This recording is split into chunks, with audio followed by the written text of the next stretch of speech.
Think of the most expensive hotel in the world. The finest linens, round-the-clock staff, gourmet meals, and security so tight, not even a fly gets in uninvited. Now, imagine that hotel also has to function as a military command center, a museum, and a global stage for diplomacy. This isn't a fantasy. It's address 1600 Pennsylvania Avenue. And running the White House for a single day costs more money than most of us will make in a lifetime. Welcome back. Today, we were cracking open the books and answering the question you never thought to ask. How much does it really cost to run the White House every single day? The number isn't just shocking, it's almost unbelievable. First, let's be clear. We're not talking about the president's salary. That's a cool $400,000 a year, which in the grand scheme of things is a rounding error. We're not even talking about the cost of governing, like funding the military or health care. No, we are talking purely about the operational cost of the building itself. The lights, the water, the food, and the army of people it takes to keep this 55,000 square foot symbol of American power not just running, but perfect. So let's start with the most basic necessity. Every homeowner understands. The utility bill. The White House has 132 rooms, 35 bathrooms, 3 elevators, and 28 fireplaces. It's essentially a small, very elegant village. Keeping that village lit, heated, and powered is a monstrous task. In a year, the electricity bill alone runs into the millions. We're talking over $300,000 a month just for power.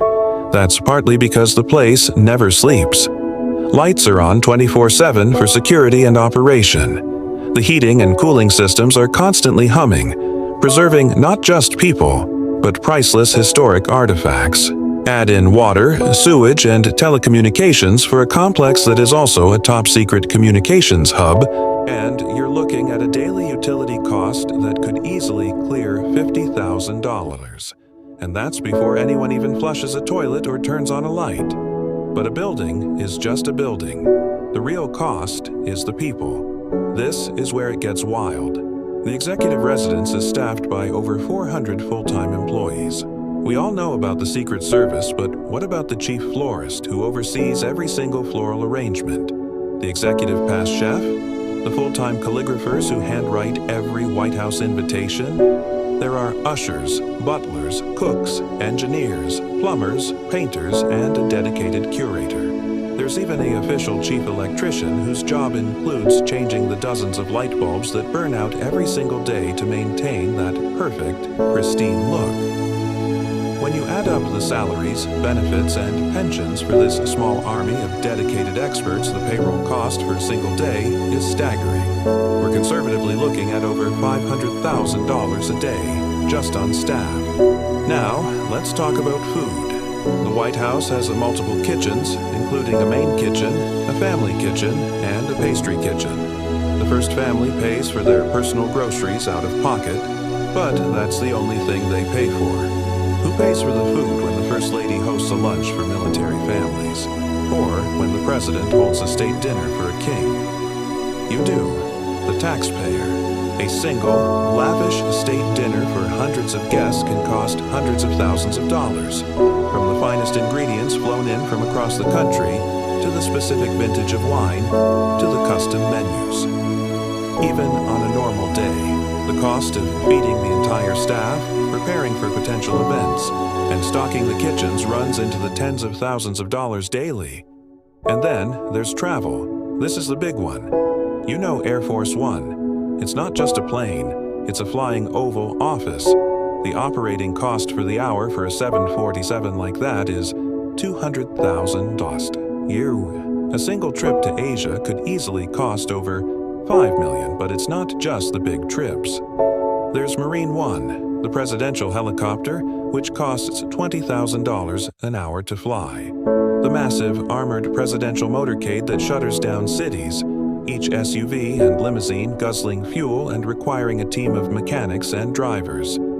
Even on a day when the president is just commuting from the White House to Andrews Air Force Base, the transportation cost is in the hundreds of thousands. On a travel day, the daily operational cost doesn't just spike, it explodes into the stratosphere, the grand total. So let's do the math, add it all up.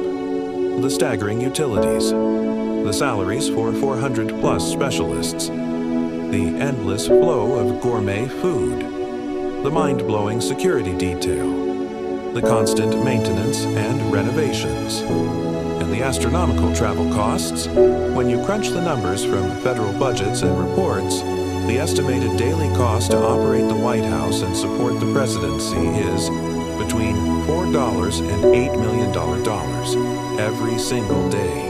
That means in the time it took you to watch this video so far, over $20,000 was spent. So the next time you see that iconic building on the news, glowing against the Washington night sky, you'll know the truth. That shine, that symbol of American power, comes with a price tag of millions per day. But it leaves us with a huge question. Is this necessary?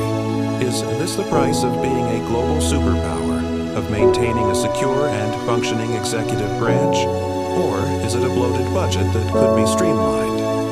I want to know what you think. Is the cost of the White House justified? Let's have a civil debate in the comments below.